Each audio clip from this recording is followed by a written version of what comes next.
नमस्कार मित्रांनो, श्री स्वामी समर्थ.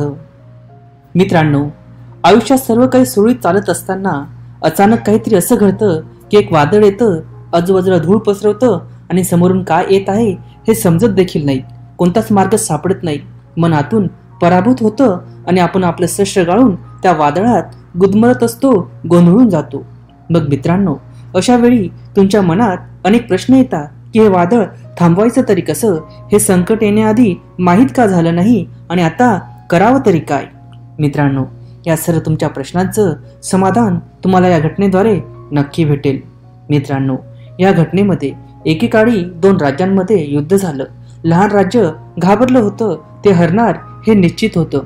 त्यांच्याकडे सैनिकांची संख्या देखील कमी होती. ती थोडी कमी नव्हती, खूप कमी होती. शत्रूकडे 10 सैनिक होते तर यांच्याकडे 1 सैनिक होता.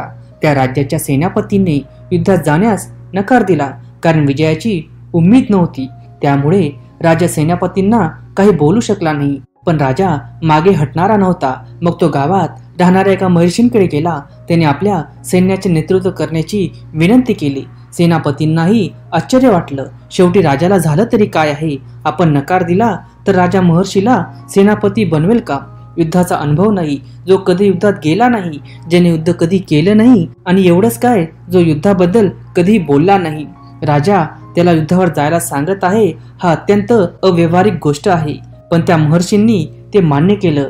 राजाही मनातल्या मनात घाबरला होता, पण तरीही ते ठीकच होतं. हार पत्करावी लागली तरी मरून हरलेलं बरं. महर्षी बरोबर जाताना सैनिक खूप घाबरले होते. या माणसाला काहीच माहीत नाही, पण महर्षी इतक्या उत्साहाने भरले होते की सैनिकांना जावं लागलं.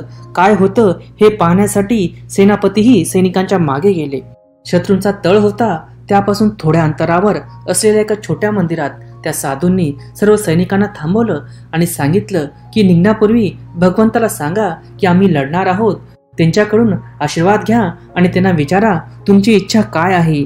जिंकलं असं सांगितलं तर पुढे जाऊ, आणि हरलं असं सांगितलं तर मागे लोटून जाऊ. त्या ऋषींनी हात जोडून डोळे मिटले आणि भगवंताची प्रार्थना केली.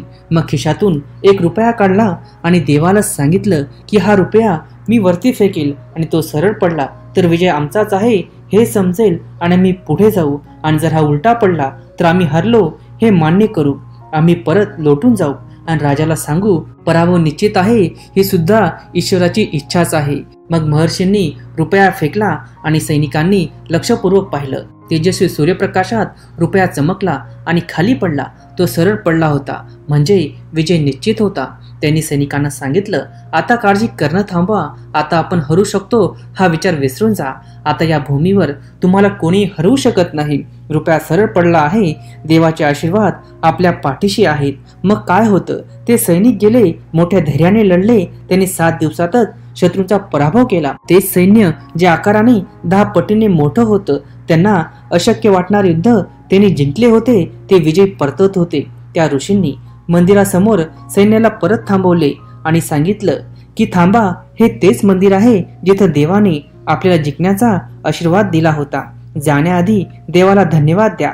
ते सर्व सैनिक थांबले. हात जोडून त्या भगवंताची प्रार्थना करत म्हणाले, तुमचे खूप खूप आभार की आम्हाला जिंकण्याचे तुम्ही संकेत दिले नसते तर आम्ही आधीच हरलो असतो.